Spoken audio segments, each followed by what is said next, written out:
क्योंकि हम लोग मिक्सचर के बारे में समझ चुके हैं, तो अब हमें सॉल्यूशन भी समझना आसान हो गया। सॉल्यूशन एक तरीके का होमोजेनियस मिक्सचर, ठीक है। तो हेडिंग डालें सॉल्यूशन, लिखें it is a homogeneous mixture, it is a homogeneous mixture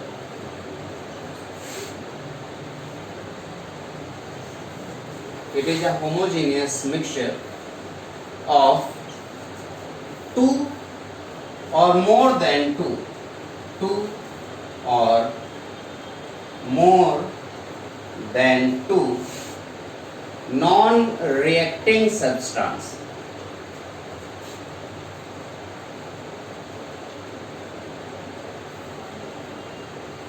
It is a homogeneous mixture of two or more than two non reacting substance. अब देखना मैं कहाँ पे अंडरलाइन कर रहा हूँ। पहला अंडरलाइन में कहाँ कर रहा हूँ, नॉन रिएक्टिंग के ऊपर, और दूसरा अंडरलाइन में कर रहा हूँ होमोजीनियस के ऊपर। यानी कि एक ऐसा मिक्सचर जो होमोजीनियस हो और जिसमें रिएक्शन भी ना हो, क्योंकि अगर रिएक्शन हो रहा है तो वो सॉल्यूशन नहीं बनाएगा। आइए एक छोटा सा क्वेश्चन आप लोगों से पूछ लिया जाए, आप मुझे इस क्वेश्चन का आंसर देंगे। मेरे पास सॉल्ट है, सॉल्ट यानी कि NaCl। क्या आपने कभी सॉल्ट को यानी कि नमक को पानी में डाला है? तो अगर मैंने नमक को पानी में डाल दिया तो क्या उस टाइम पर हमारा जो प्रोडक्ट होना चाहिए वो NaOH और प्लस HCl होना चाहिए? यस और नो, ऐसा होना चाहिए। देखो NaCl plus H2O gives NaOH और HCl। क्या ये रिएक्शन आपने पिछली क्लासेस में कभी भी 9th या 10th में या 6th या 7th में कभी पढ़ा है? पढ़ा है ना? हाँ, ऐसा लग रहा है कि आपने पढ़ा है। चलो ठीक है, एक काम करते देखते हैं। जब आपने नमक को पानी में घोल दिया तो क्या वो एसिड हो गया, एसिडिक हो गया? नहीं। क्या वो बेसिक हो गया? नहीं। क्या वो करेले की तरह कड़वा नजर आने लगा? नहीं, नहीं ना। क्या नींबू की तरह खट्टा हो गया? नहीं। वो एक अलग ही टेस्ट है, सॉल्टी, जो ना तो एसिडिक है और ना ही बेसिक। आपने ये जरूर पढ़ा होगा कि जब भी कभी हमने बेस को एसिड में मिलाया तो क्या बना बेटा? सॉल्ट बना और प्लस वाटर बना। आपने ये रिएक्शन जरूर पढ़ा है, लेकिन आपका ब्रेन कह रहा है कि तुमने ये भी पढ़ा है, क्योंकि हम जब किसी भी चीज को देखते हैं तो हमारे ब्रेन की खास बात होती है वो उसको ऑटो करेक्शन मोड में हमेशा ऑन रहता है। जैसे कुछ दिन पहले आप सभी लोग लॉकडाउन खूब पढ़े थे, आपको पता था जिस दिन न्यूज़पेपर उठाओ लॉकडाउन, यहाँ पे इतने दिनों का लॉकडाउन, यहाँ पे इतने दिनों का लॉकडाउन। एक ऐसा टाइम आ गया था कि लखनऊ लिखा हुआ है तब भी हम लॉकडाउन पढ़ने लगे, क्योंकि दिमाग का काम होगा वो ऑटो। हमारा दिमाग जब भी कभी किसी चीज़ को पढ़ता है तो वो ऑटो करेक्शन मोड पे ऑन रहता है। स्टार्टिंग के आप सिर्फ 1 या 2 लेटर को पढ़ते हो, अपने आप बाकी का वो अपने आप बन जाता है। क्या आपसे अगर पूछा जाए होमोजेनियस पढ़ो तो आप बस होमो देखेंगे, जीनियस अपने आप दिमाग अपने आप को बता देगा हाँ ये होमोजेनियस लिखा हुआ। आप एक एक स्पेलिंग लिख दो, HOMOGENEOUS, होमोजीनियस, ऐसा नहीं पढ़ता। आपका ब्रेन है ये आदत में है, हो गया वो। आपने ऐसे होमो पढ़ा, आपने जीनियस अपने आप, ठीक है ना? तो सेम ऐसे ही हमें लगा कि NaCl के साथ मिलकर NaOH बनाता होगा। ये तब तक नहीं बनाता जब तक ये एसिडिक या बेसिक मीडियम में ना हो। जब तक इस एरो के ऊपर H+ या OH- ना लिखा जाए ये रिएक्शन इनकम्प्लीट है। यानी कि ये रिएक्शन अगर हम सिर्फ इस तरीके से लिखेंगे तो ये इम्पॉसिबल, ठीक है ना? वो इस तरीके से लिखा जाएगा कि ये पॉसिबल। अब जरा 1 मिनट के लिए और समझने की कोशिश करते हैं। मैंने आपको बताया कि आप चाय बनाओ, चाय बनाना तो सबको आता है, बचपन से सीखे हो। लड़कियों को तो मैगी खिलाऊं कुछ नहीं आता मान लो, लेकिन चाय बनाना तो आता ही होगा, ठीक है। चाय बनाते समय आप क्या करते हो? आप दूध लेते हो, पानी लेते हो, चाय पत्ती लेते हो, अदरक लेते हो, सारी चीज़ें लेते हो और एक साथ डाल देते हो, जबकि ऐसा करना नहीं चाहिए। चाय के लिए एक स्पेशल, ये चाय एक स्पेशल डिश होती है, इसको बनाना हर किसी की बस की बात नहीं है, ठीक। जैसे मम्मी के हाथ की चाय बहुत पसंद है, मैं अपने हाथ से चाय बना के दे दूँ, लोग पिए ना, गले से ना उतरे। तो चाय बनाना अपना एक कला है। इसमें सबसे पहले क्या करते हैं, देखो मुझे आती है चाय बनाने, इस बात नहीं, बहुत टेस्ट है। सबसे पहला काम होता है पानी डालना। पानी में क्या डालेंगे? चाय पत्ती डालेंगे, अदरक डालेंगे और बाकी मसाला डाल करके उसको उबालेंगे। जब वो पूरी तरह से उबल जाएगा तो उसमें शुगर डालेंगे। अब ये चाय तैयार हो गई। स्वाद अनुसार आप दूध डालो, दूध सबसे आखिरी में पड़ता है, दूध स्वाद अनुसार आप डालते हैं। लेकिन हमारे यहाँ ऐसा नहीं होता, क्योंकि हमें तो ऑफिस जाना होता है। हमने क्या किया, पतीला चढ़ाया, उसमें दूध डाल दिया, पानी डाल दिया, चाय पत्ती डाल दिया, अदरक छोड़ करके बाकी सारी चीज़ें इकट्ठा डाल दी। अदरक डालेंगे फट जाएगा ना दूध, इसलिए इकट्ठा डाल दिया। थोड़ा पक गया तो अदरक डाल दिया और उससे छान करके पी लिया। तो हम लोग ये बस टाइम पास करने के लिए हैबिट में आ गई है चाय। पहले नहीं थी, इंडिया में कभी चाय नहीं होता, अभी आ गई। एनीवे, जब भी आप चाय बना रहे हो तो क्या चाय पत्ती की वजह से दूध खराब हो गया, चीनी की वजह से दूध खराब हुआ? नहीं। लेकिन अगर उसी में नींबू थोड़ा सा निचोड़ दिया जाता तो दूध खराब हो जाता। इसका मतलब चाय पत्ती और चीनी आपस में रिएक्शन नहीं कर रहे हैं दूध के साथ, लेकिन नींबू का रस दूध के साथ रिएक्शन कर रहा है। तो नॉन रिएक्टिंग का मतलब ये हुआ कि रिएक्शन नहीं करना चाहिए। गलती से अगर उसने रिएक्शन कर लिया तो मामला गड़बड़ हो जाएगा। क्या मेरी बात समझ रहे हो ना? तो इस वजह से मैंने नॉन रिएक्टिंग पे अंडरलाइन किया। दो रिएक्टिंग सब्सटेंस को आपस मिलाकर के आप सोचो सॉल्यूशन बना ले तो ये इम्पॉसिबल है। दूध कभी नींबू के रस के साथ इकट्ठे नहीं रह सकता। अगर आप रखेंगे तो दूध दोनों मिलकर के उसको पनीर बना देंगे, है ना। लेकिन वो दूध नहीं रहेगा, नींबू का रस नहीं रहेगा, और दोनों मिलकर एक तीसरी चीज बन जाएगी। इससे प्रोडक्ट बनते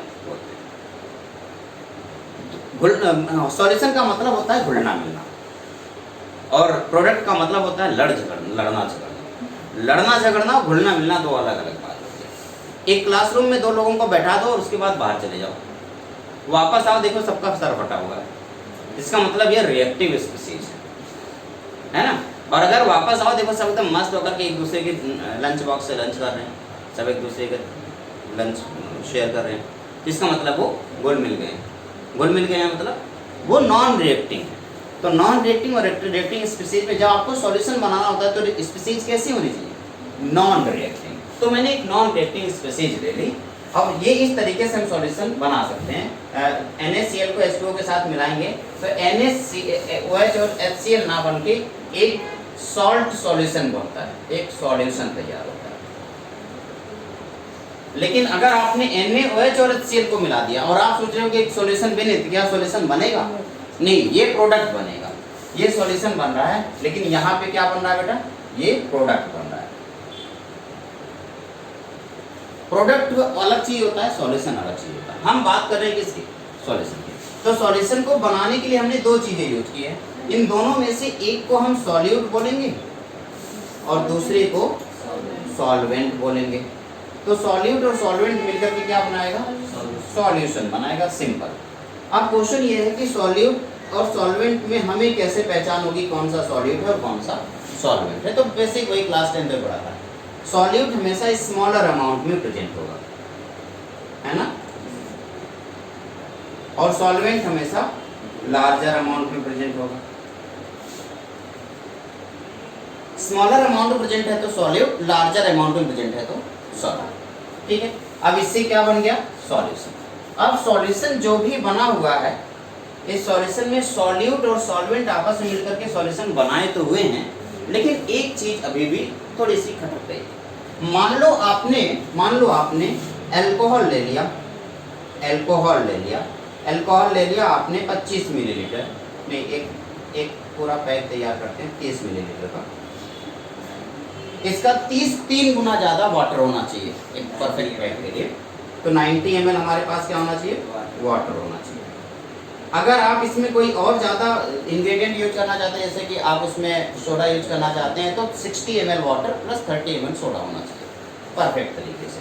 तो मैंने आपको यहाँ पे सोडा नहीं डाला, सिर्फ 90 ml मैंने वाटर डाल दिया, और इससे एक सॉल्यूशन तैयार होगा जिसे आप पैक बोलते हैं ना। पीना नहीं है, बस तैयार करना है। कितने ml की तैयार हो गया? 30 ml इसका और 90 ml इसका। किसका हो गया? 120 ml का, 120 मिलीलीटर का एक पैक तैयार हो गया। अब ये देखो, ये जो ग्लास है ये कितने ml का है बता सकता है? नहीं, 120 ml का, ये ग्लास पूरा ये 200 ml का। यानी कि जो भी आपका पैक तैयार हुआ है वो इतना। इसको धीरे धीरे चुस्की लेके पीना है। आप लोग ऐसा नहीं करेंगे, ये सब हम लोगों का मतलब बड़े लोगों का काम है, मतलब ये बात। ठीक है, तो 30 ml और 90 ml मिलकर के 120 ml का एक सॉल्यूशन तैयार हुआ। अब आपको बताना है कि इसमें सॉल्यूट कौन है और सॉल्वेंट कौन है। सॉल्यूट कौन है? अल्कोहल सॉल्यूट है, और सॉल्वेंट कौन है? वाटर सॉल्वेंट है। वाटर का अमाउंट ज़्यादा है इसलिए सॉल्वेंट है, और अल्कोहल का अमाउंट कम है इसलिए सॉल्वेंट। लेकिन अगर मैं इस तरीके के बजाय एक दूसरा यूज करता, शुगर, हमने शुगर को किस में डाल दिया, वाटर में डाल दिया, और इससे एक शुगर सॉल्यूशन तैयार हुआ, शुगर सॉल्यूशन तैयार हुआ। अब मैं आपसे कह रहा हूं कि शुगर कैसा होता है बेटा, सॉलिड, लिक्विड या गैस? क्या होता है?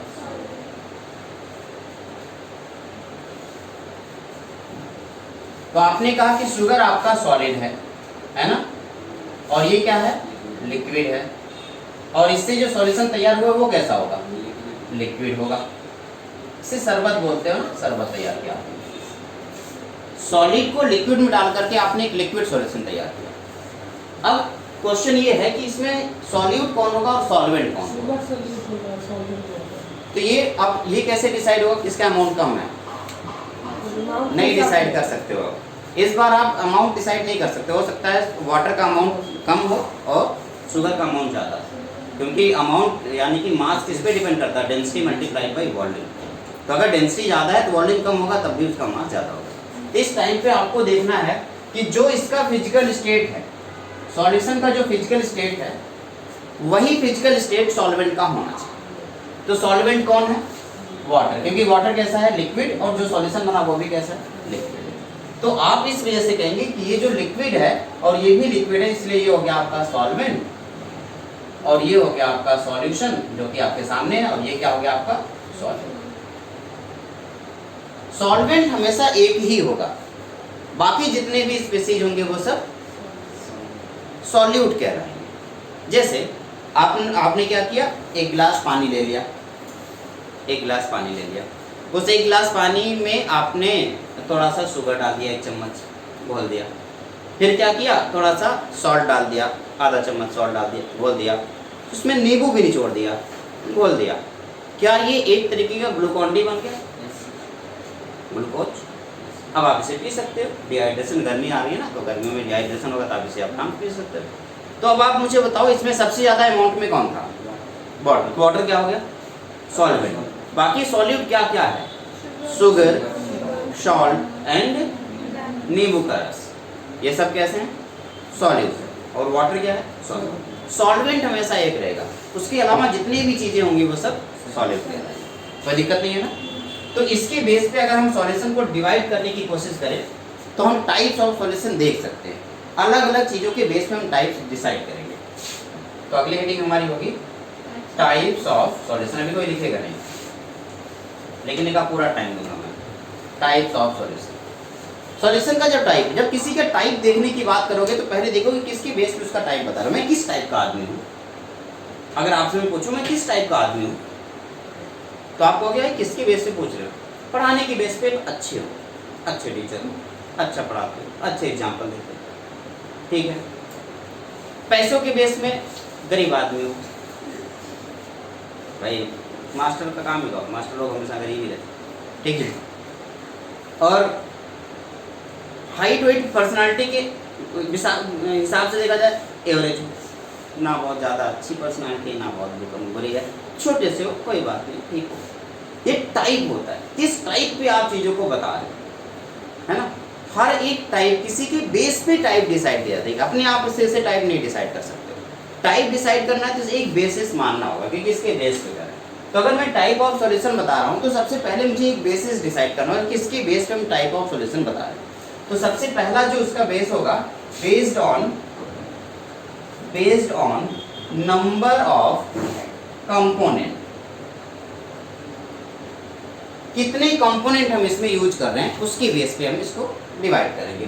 दूसरा होगा जितने भी कंपोनेंट, मान लो हम एक कंपोनेंट, दो कंपोनेंट मिनिमम तो चाहिए, एक शुगर एक सॉल्ट, कुछ दो कंपोनेंट तो चाहिए ना सॉल्यूशन बनाने के लिए। दो से ज़्यादा भी कंपोनेंट यूज कर सकते, 3 4 5 6 कंपोनेंट यूज कर लो। तो जितने भी आपने कंपोनेंट यूज किया उसके बेस पे कौन सा सॉल्यूशन होगा, ये पहला टाइप होगा।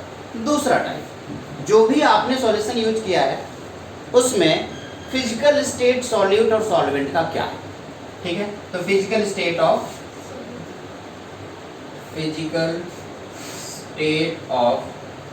Solute and solvent, solvent and solid के फिजिकल स्टेट के बेस पे इसको क्लासिफाई करेंगे। तीसरा मान लो physical state of solid and solvent हो गया, तो जो भी आप सॉल्वेंट यूज कर रहे हो सॉल्वेंट का नेचर कैसा है, नेचर ऑफ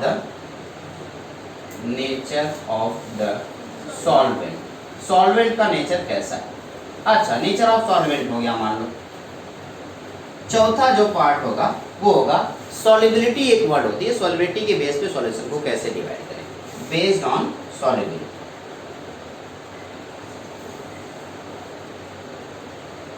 सॉल्युबिलिटी के बेस पे इसको कैसे डिवाइड करें। जब हम सॉल्युबिलिटी के बेस पे इसको डिवाइड करेंगे तो अलग तरीके से डिवाइड होगा, उसका नाम अलग हो जाएगा। नेचर ऑफ सॉल्वेंट के बेस पे अगर हम डिवाइड करेंगे तो अलग नाम हो जाएगा।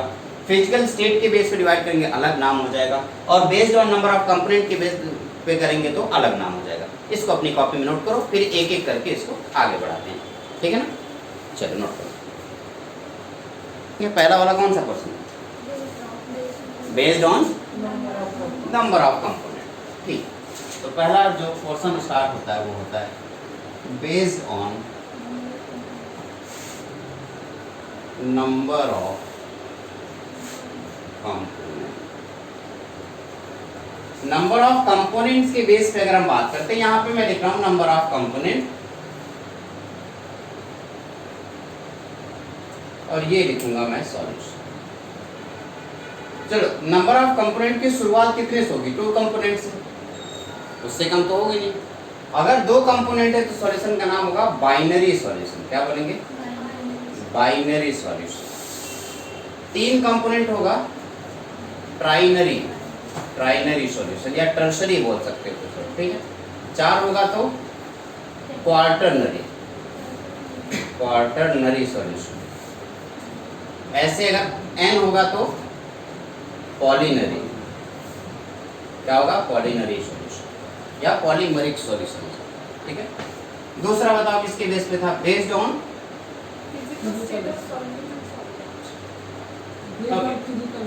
ठीक है, based on,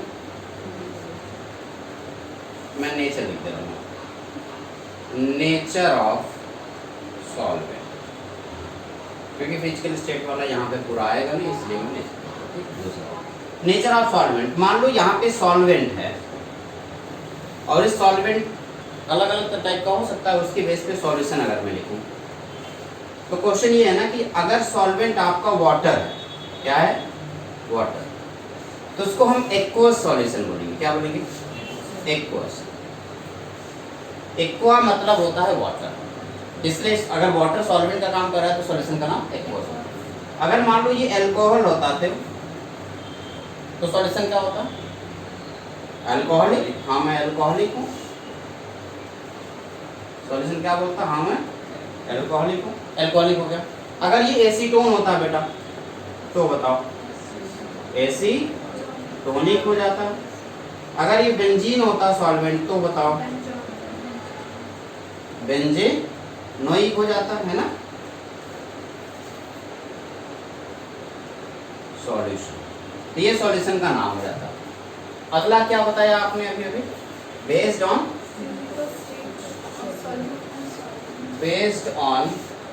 physical state of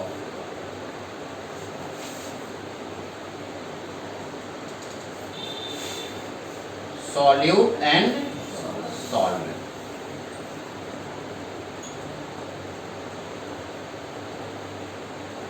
physical state of solid and solvent.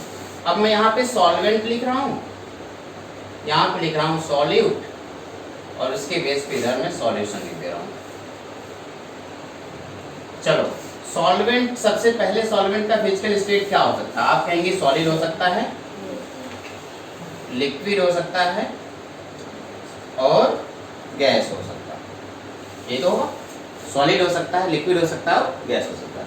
अगर सॉल्वेंट सॉलिड है तो सॉल्यूट क्या क्या हो सकता है, सॉलिड तो तीनों हो सकता है, सॉलिड भी हो सकता है, लिक्विड भी हो सकता है, और गैस भी हो सकता है।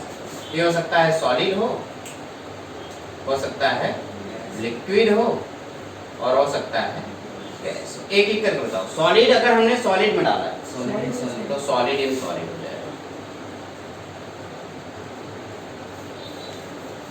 अगर मैंने लिक्विड को सॉलिड में डाला है तो लिक्विड इन सॉलिड हो जाएगा। अगर मैंने गैस को सॉलिड में डाला है तो गैस इन सॉलिड। तो सॉलिड के 3 सॉल्यूशन होंगे, कौन कौन से? Solid in solid, liquid in solid and gas in solid. इसी तरीके से लिक्विड सॉल्यूशन को 3 तरीके से डिवाइड किया जाएगा, बताओ कौन कौन सा? अब यहाँ पे सॉलिड वही हो सकते हैं, क्या हो सकता है? सॉलिड हो सकता है, लिक्विड हो सकता है या गैस हो सकता है। अगर ये सॉलिड को लिक्विड में डालेंगे तो solid in liquid, solid in liquid. अच्छा, लिक्विड को लिक्विड में डाला, लिक्विड इन लिक्विड। गैस को लिक्विड में डाला, गैस इन लिक्विड। क्या कोई दिक्कत है? अच्छा, तीसरा है, जब ये मैं गैस लिखा तो बताओ जरा, सॉलिड वही हो सकता है क्या? क्या सॉलिड हो सकता है, लिक्विड हो सकता है या गैस हो सकता है? अब बताओ बेटा, सॉलिड और गैस क्या लिखेंगे? Solid in gas solution, liquid in gas. अच्छा, गैस इन गैस। तो टोटल नंबर ऑफ सॉल्यूशन कितने हो गए बताओ? 9 टाइप्स। 3 किसके? सॉलिड सॉल्यूशन के 3, लिक्विड सॉल्यूशन के 3 और गैसियस सॉल्यूशन के 3। हमारे सिलेबस में जब आप क्लास 12th में जाओगे तो आपको लिक्विड सॉल्यूशन थोड़ा डिटेल में समझाया जाएगा, ये आपके सिलेबस में होगा। और इसमें जो हमारा सिलेबस में होगा वो होगा बाइनरी, सिर्फ बाइनरी सॉल्यूशन के बारे में डिस्कशन करेंगे, ठीक है ना? ओके, आगे बढ़ेंगे। अब एक और तरीका है ना, कौन सा बचा? Based on solubility.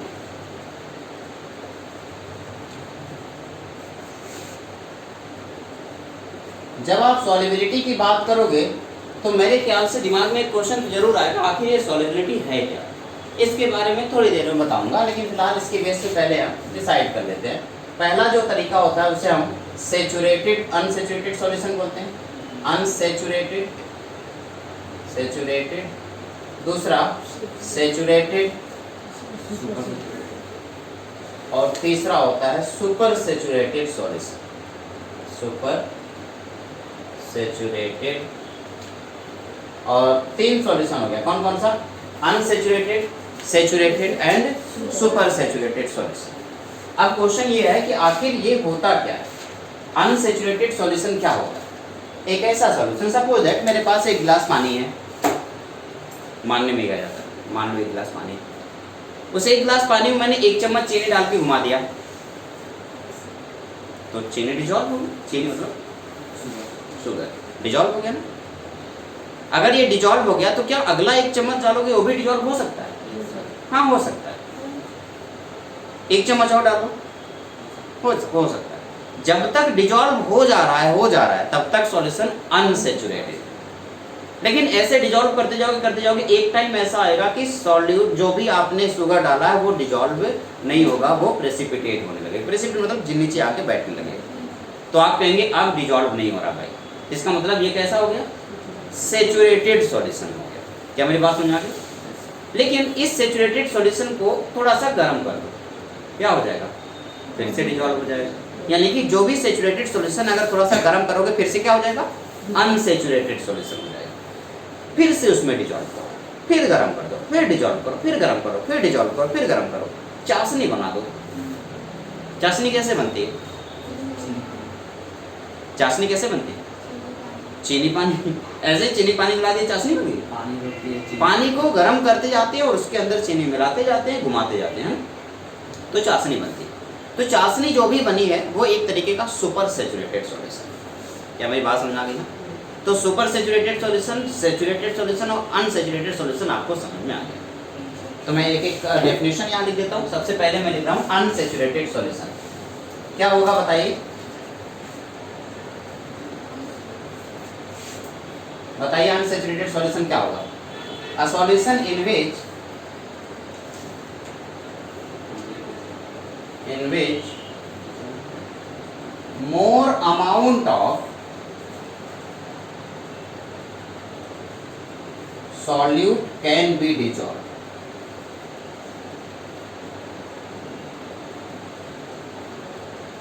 अगर हम और ज्यादा अमाउंट में सॉलिड को इसके अंदर डिजॉल्व करा सकते हैं तो समझ लेना वो सॉल्यूशन कैसा हो जाएगा, अनसैचुरेटेड, कैन बी डिजॉल्व। लेकिन अगर हम मोर अमाउंट में सॉलिड डिजॉल्व ना करा पाए तो वो सेचुरेट हो चुका है, तभी तो डिजॉल्व नहीं हो रहा है, तो सेचुरेटेड सॉल्यूशन होगा। हाँ, डिजॉल्व एट नॉर्मल टेम्परेचर, ये भी लिखना है, नॉर्मल टेम्परेचर, ठीक है। तो सेचुरेटेड सॉल्यूशन क्या होता है, ऐसा सॉल्यूशन जिसमें ज्यादा अमाउंट में सॉल्यूट उस टेम्परेचर पे ना डिजॉल्व किया जाए। A solution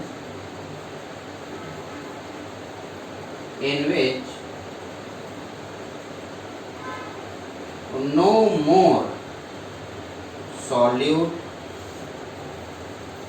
can be dissolved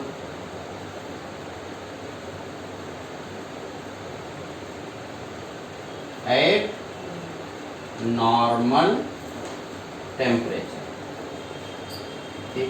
और सबसे आखिरी वाला बताओ, सुपर सैचुरेटेड सॉल्यूशन,